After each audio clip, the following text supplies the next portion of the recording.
Hello and welcome to GameSpot UK's London office. I'm Guy. I'm Mark. And we are doing something you love and we certainly love. It's time for an unboxing. Oh yes. So this time we have the brand new PlayStation 3. Now this was unveiled in Japan this week. It's the they're calling it the new PlayStation 3. This is a thing now. You don't call a product by a thing. It's just the new. The new one. That's it. But it's the third iteration, essentially. Yes. Of the PlayStation. It's been available in numerous configurations. This is the third separate model.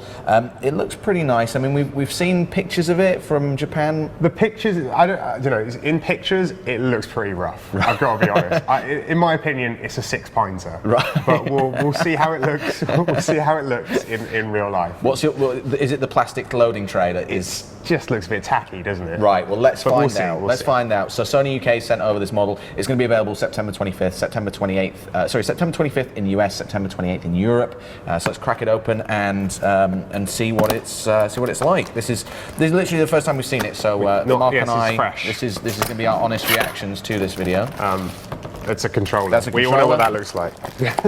They are still shipping it with the composite video cable. No HD cables in there. That is disappointing, isn't it? Is anyone still using composite? If you're using composite, let us know.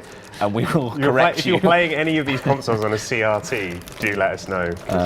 And then there's a SCART adapter, because we're in Europe. Wow, a SCART adapter. I haven't seen one of them in a while. And a USB cable for charging your controller. That's nice to see. All standard stuff, really. All standard stuff. Yep. But if we go inside, we can get to the main attraction. Try and pull this thing out. It feels pretty light. There we go. There we go. It's tiny. It's tiny. Pull these things off. So that's it. Nothing else in the box. Oh, sorry. And what's this here? Oh, it's just a thing to set up your PlayStation Network account and a really flimsy manual, which is good. So this is it. This is the new model. First impressions are it's pretty light. You have a go on that. Have a go on that. Have a go on that. It is pretty light. In fact, it's very light. So it's 50% lighter over the original PlayStation 3, which we'll pull out later. That was a bit of a beast. That's the one I've got sitting at home. When you look at it now. It is huge and heavy. That feels like you could actually take that to a friend's house. It's light. It would fit in a backpack. Yeah, it would. It will get covered in fingerprints immediately, unlike the which is what I like about the Slim. It's got that matte finish. Right. You know, it's not all glossy and horrible. There's a bit of glossiness here. Look at that. See, I can immediately. The newness has been ruined. Fingerprints. Oh, that's actually quite satisfying. Thanks for that. So this is it. This is the main feature. Now let's have a go. I think this is how it works. That's the new. No, there's a button. There's a button. Oh, there's a button. Wait, there's a button. Apologies. Right. Put that over there. Yeah, look at that. So it does make a slightly plasticky sound if you, which was it, this one? Whoa, okay. It sounds horrible. It feels horrible. What do you think? The old models, they had sort of slot loading mechanism. So you can't get classier than a slot load, all right?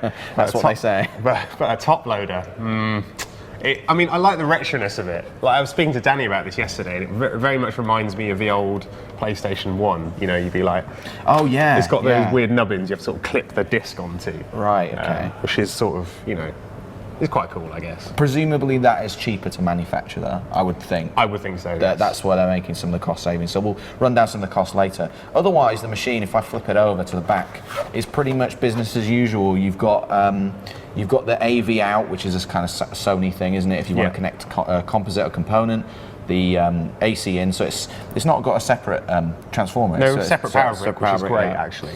The SP diff out, the digital optical, and then the standard network adapter. So that's pretty much it. I mean, we need to fire this up and find out whether it's quieter than the normal PS3, that sort of thing. But in terms of your overall impressions, Mark, what do you think? You hold that, and I'll grab the original. I'll tell you, it's. Okay, it does look better than it does in photos, I must say. The difference between it's just this is huge, it's massive. I still think it looks a bit cheap, and that just feels horrible. Like that to me is going to break. Like it just feels like it'll break really quickly. Really? Yeah. Can it take? Is it? It feels like it's sort of rigid and solid. But listen to it. It's like that plastic you get with like really cheap like Happy Meal toys. Do you know what I mean? Like, Well, maybe give them another couple of years and we'll be given away with a Happy Meal. So this is an absolute monolithic beast, the original. This is the PlayStation 3 Slim, which we've modified. We had it customized for the GameSpot UK office. So ignore the horrible yellow colour if you can. But this is quite heavy. That really feels to me, if you're looking for a PlayStation 3 that you're gonna maybe take around to friends for a weekend, you know, FIFA action or Pro Evo, whatever. I think out of the three, I'd still probably have this one.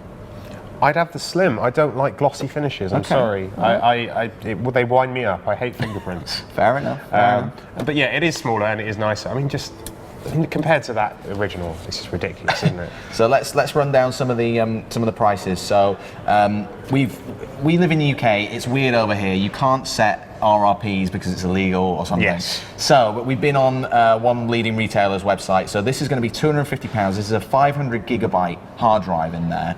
But in Europe, there's actually going to be a model of this that comes with a 12 gigabyte internal flash memory. So that's really the starter pack, really. You can expand it. They're going to be releasing a 250 gigabyte separate hard drive that you can plug into the smaller model. Which is interesting because, as far as I can tell, I can't see where you could replace. In the Slim, it's a standard laptop hard drive. Yeah. You can take it out and it's quite easy to access. Now on this, I can't see where that would be. We'll have to look into this and see where that hard drive fits in, because it's brand new. We've literally just seen it, so we'll check that stuff out. But it seems so. The current prices essentially this costs the same as with a 500 gigabyte hard drive as this with a 320 gigabyte hard drive. So it's lighter, it's more compact, maybe a little bit more plasticky, but you're getting a bigger hard drive. I would say though that if you're a bargain hunter, I don't know how much longer these will be around, and I expect there'll be a clear out of these from a lot of retailers. Right. So if the smart money's on buying one of these at a bargain price. At a bargain price. Yeah. Certain retailers are doing trade-ins. If you want to trade in your old model, you can get a new one for, I think it's about £125, but you get it with FIFA as well. Yes. Leading retailers are bundling in FIFA, at least in Europe, with this for about the same price. You're essentially getting FIFA free if you buy it from certain retailers, which is pretty cool. Anything else that's of note? There is a separate stand. That's what I was going to say, the stand. So it goes in the bottom here. There's like a little place for it to sort of, you pop this off and it clips on.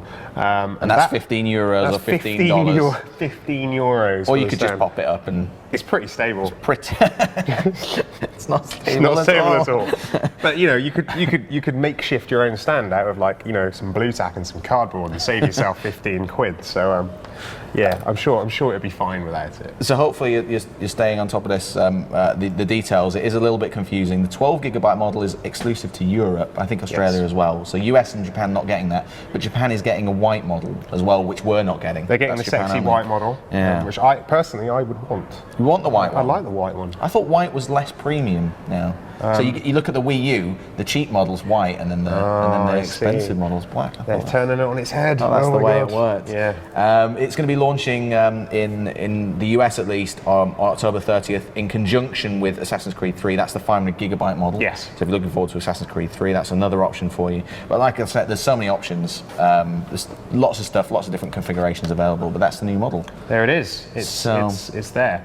So it's there. So look out for it in stores. Let us know what you guys think, especially on that opening mechanism. And you can find out more about the actual console. Just go and head over to GameSpot.com.